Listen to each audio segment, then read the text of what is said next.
Hey guys, and welcome back to a new video. So this is going to be the second update for this build that I've been working on for the last week now, and we have now managed to reach level 95. And as you saw from the previous videos, we've managed to kill all of the tier 3 bosses as well as tier 3 Simulacrum.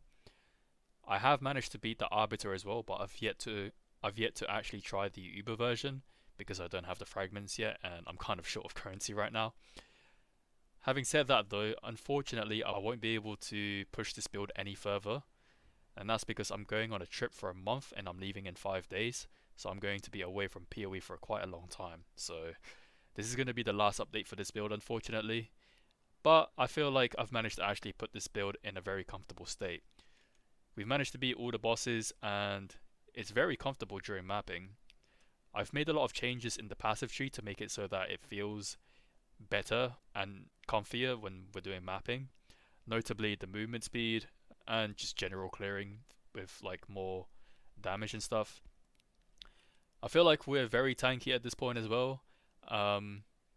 We've done a few changes to the way our defensives work, so I'll be talking about that in quite a bit. But the most notable change that I've done to the build now is the fact that we are now using blood magic, so that all of our skills are now converted into life cost. And I've gone ahead and picked up Atalui's Bloodletting so that we have more single target damage. But I only use that during bosses. When I'm mapping, I'm using rapid attacks instead, just so it feels a lot more comfy when you're doing stuff in the map. You probably noticed as well that I'm no longer using charge infusion, and because of that, I've also removed the way that we generate the endurance charge, and that's because we're now using scavenged plating. I'm not sure how I missed this, because this is this is way better than the charge infusion and the endurance charge generation tech that I did last time. What this does is that for every stack of plating, we get 4% more armor, for a total of 40% more armor when we have 10, which is the maximum. Whereas with charge infusion, our maximum could only go up to 20% more armor, and that's assuming you've got a level 19, which required, I think, 65 dex and 65 int to actually use. I might be wrong, it might be 60, but in any case, this is just way better in general, because that means we don't have to use the endurance charge that I was doing with breaking armor and putting that into shield wall. So that's why we have a free slot in shield wall now, so we can actually swap out the rapid attacks with Atalui's when we're bossing, and then obviously using this for mapping as well. I've also done some changes to the passive tree, so that's why there's some skills here that just kind of feels out of place that I'm not using. For example, Leap Slam and Hammer of Gods. I'm not actually using these. These are just here to so that I can socket green gems, and I'll talk about why in a second. And that's because in Gem Enthusiasts, it says that if we socket at least 10 green gems, we get an extra 5% increase in our movement speed. And so we want to try and fit basically any green gems that we can onto random things so that it totals up to 10, so we get this bonus. So that's why we have the Hammer of Gods and Leap Slam just randomly in there. So apart from that, there's very few changes to the skills themselves. You may have noticed that we have a bunch of support in Mace Strike right now, and I'll talk about that in a second as well once I talk about the passive tree. But we're still using the bleed tech with having Fortifying Cry apply the bleed, and then using bleed 4 for shield wall.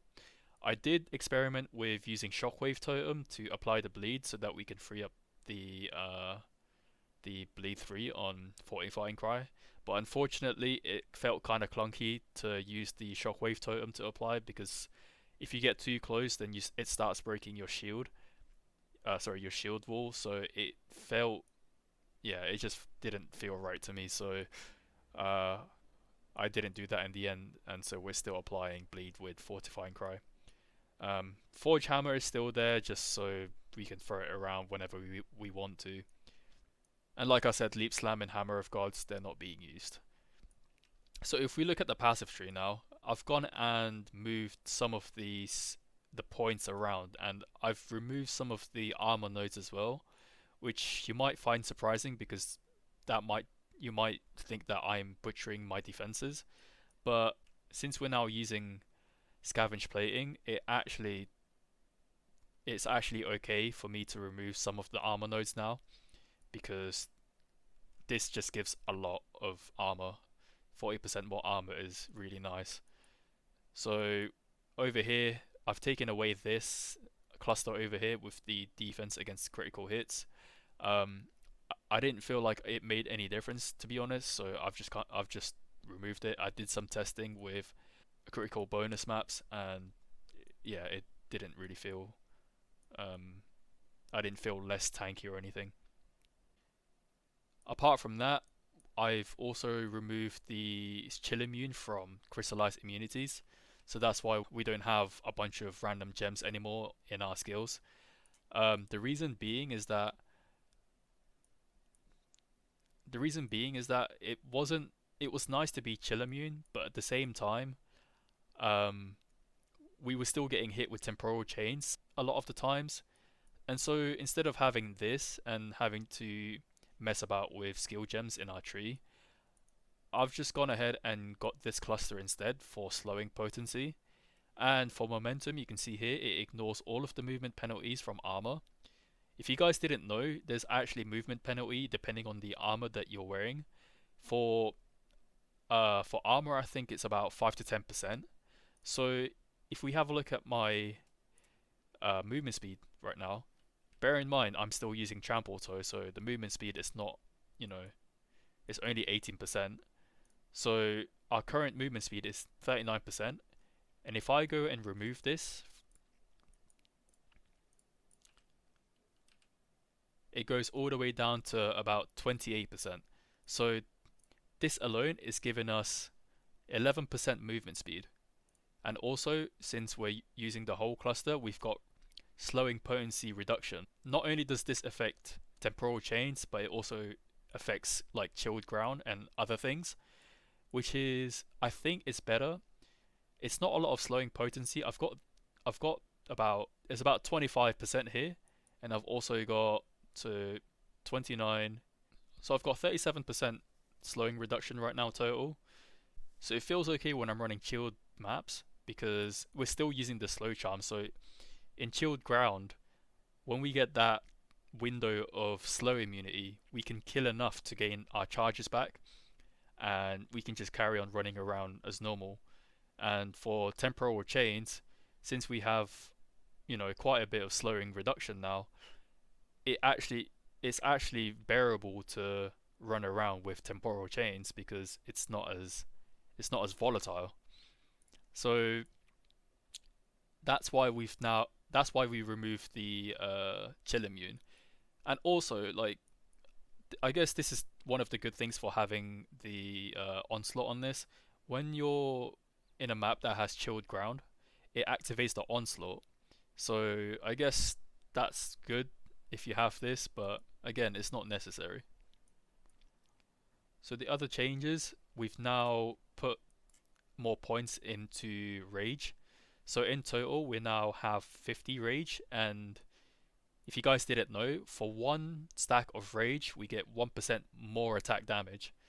Before we only had 34 max charges, 34 max stacks of rage. With this, we now have a total of 50.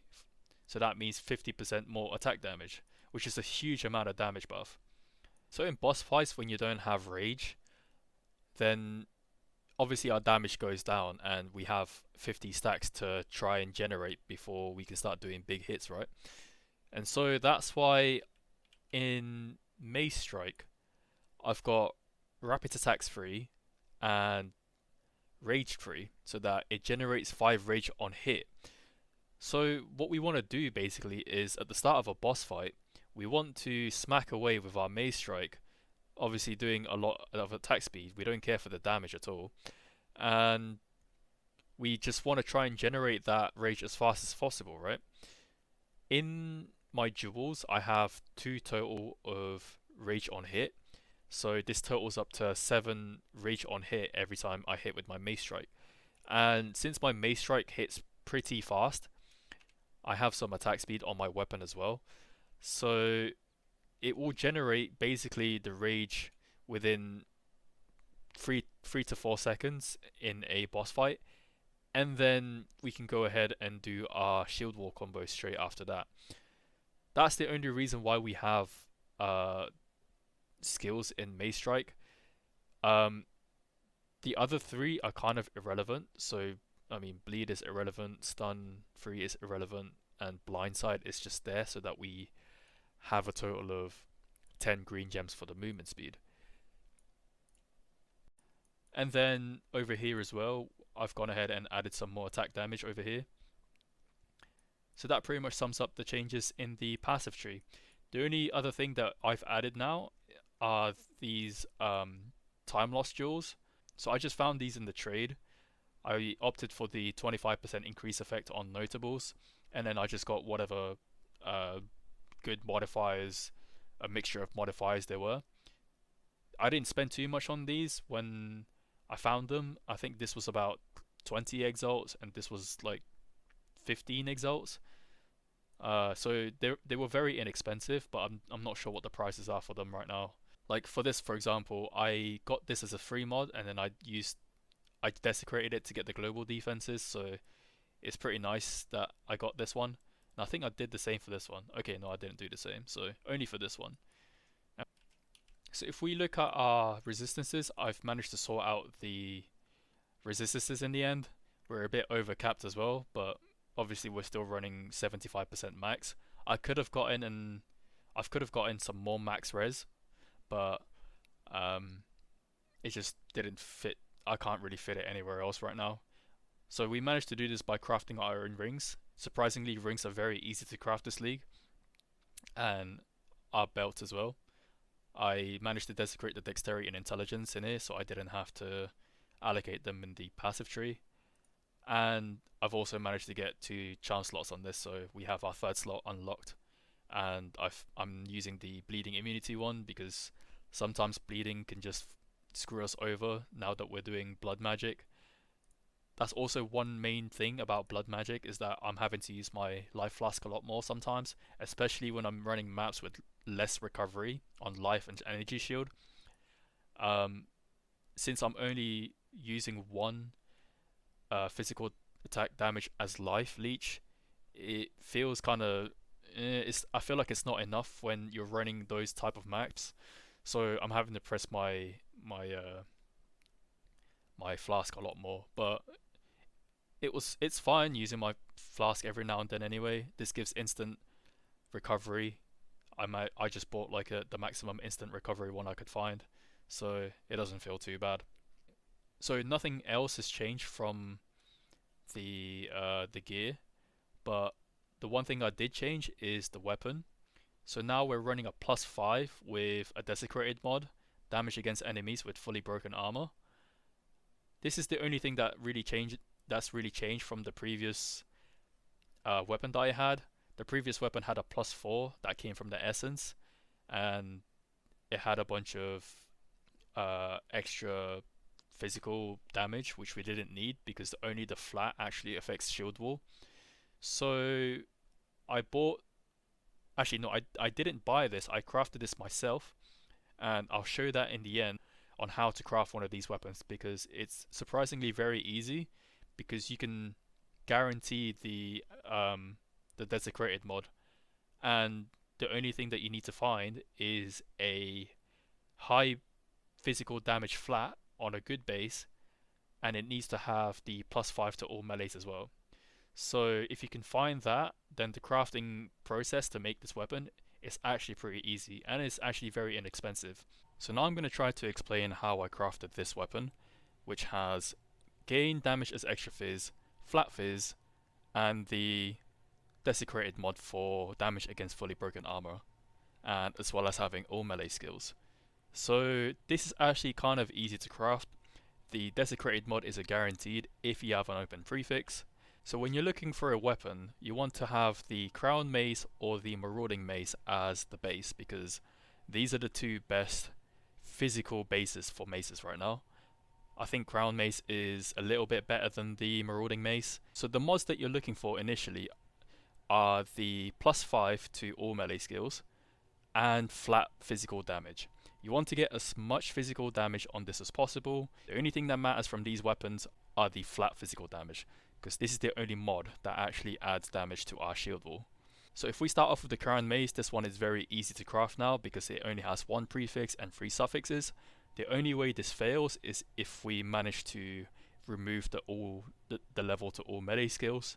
And so the way we craft this is we need to have a guaranteed way to remove the suffix. And so we have this omen called the Omen of Textural Crystallization, which says that your next perfect or corrupted essence will remove only suffix modifiers. This omen is going for around 35 to 40 exalts right now, so it's not that expensive considering we are going to be crafting our endgame weapon. So alongside this omen, we're going to use the perfect essence of abrasion, and this will add the gain damage as extra physical, and this is a prefix modifier. So basically what we're trying to do now is we're going to remove a suffix, and in turn we're going to add a suffix, and hopefully it doesn't hit the all melee skills. Right, so this is pretty much what you want to get. You've now got the flat fizz and the extra fizz, and you've still got the +5. At this point, this is pretty much done.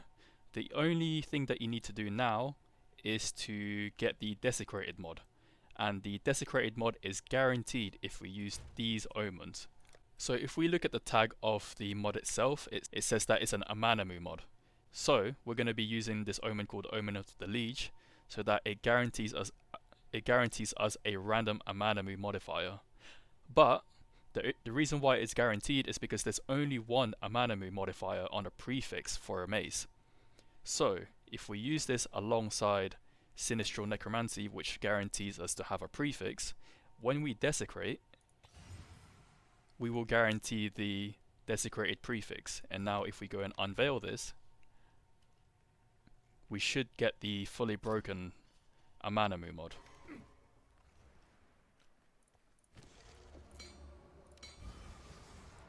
And there it is.